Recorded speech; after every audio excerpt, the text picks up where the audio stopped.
What is up, Overhaul? Hope you guys are having a good day. Just wanted to hop on here since we're not having normal youth group. Just wanted to hop on here and give you guys a couple thoughts, a couple things to just kind of review what we talked about last Sunday on the live stream, and to give you guys a little insight into what we're going to be talking about as we get back to in-person youth group on the 31st. So I'm super excited for that. So if you guys were with us last Sunday on the live stream, I gave you guys a quote that I've been kind of thinking about, a quote that's been kind of challenging me as we begin to make this shift from this quarantine abnormal life and things start to get back to a little bit of more normal. And so this quote went like this. It said, "In the rush to return to normal, let's consider which parts of normal are worth getting back to." That's a good quote. It's a challenging quote. It makes us think about, okay, what parts of my normal life, how did my life look kind of before everything looked different? Where was my focus at? Where was my heart at? Was my heart focused on Jesus? Was my life pursuing Jesus?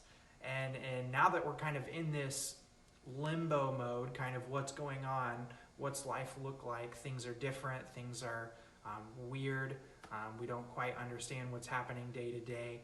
As we kind of look forward a little bit and things begin to look a little more normal, we have a chance to say not just things aren't going to look the same that they did before. Every day is different, every day is new. And as we look forward, we have a chance to say, okay, as I get back into a more normal life, what I want to do is I want to set my heart on Jesus. I want to set my focus on Jesus. And I want all the other things that get back to normal to come in around that one thing, that one wholehearted pursuit of Jesus.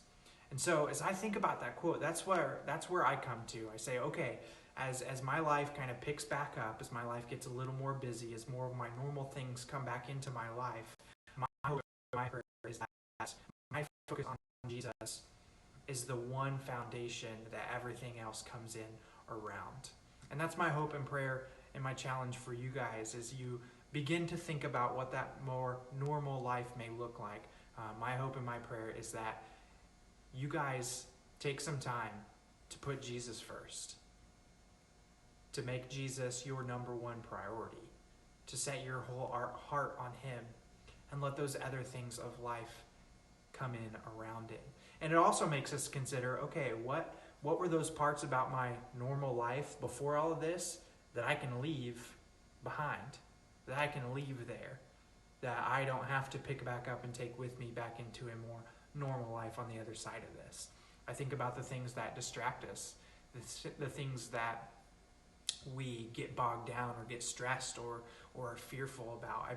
My prayer is that I can leave those things behind, and that as I look forward, as I look into the future, that my hope, my faith is all with Jesus and all focused on Jesus. And so that's my hope, that's my prayer. That was what I've been thinking about as I've been reading that quote, been thinking about that quote. And so I hope that's been challenging you, that you guys have had a chance to sit down and think about and consider that as well.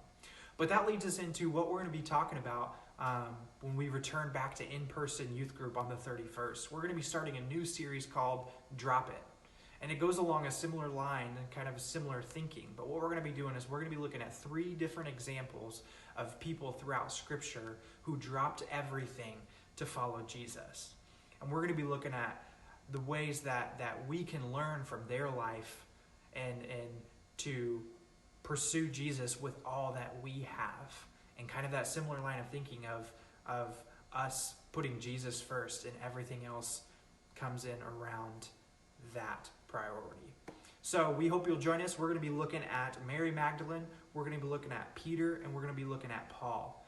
3 awesome people in Scripture who have amazing stories about what they dropped to follow Jesus and just their faithful pursuit of following Jesus and living his mission. So we hope you guys will join us. Starting the 31st, we'll be back here in-person youth group. Super excited to see you guys, super excited to hang out and just be back here with quote-unquote normal youth group. So enjoy your holiday weekend. Enjoy the time with family and friends. Like I said, we're so excited to see you guys, and we hope you have a great day. See you soon.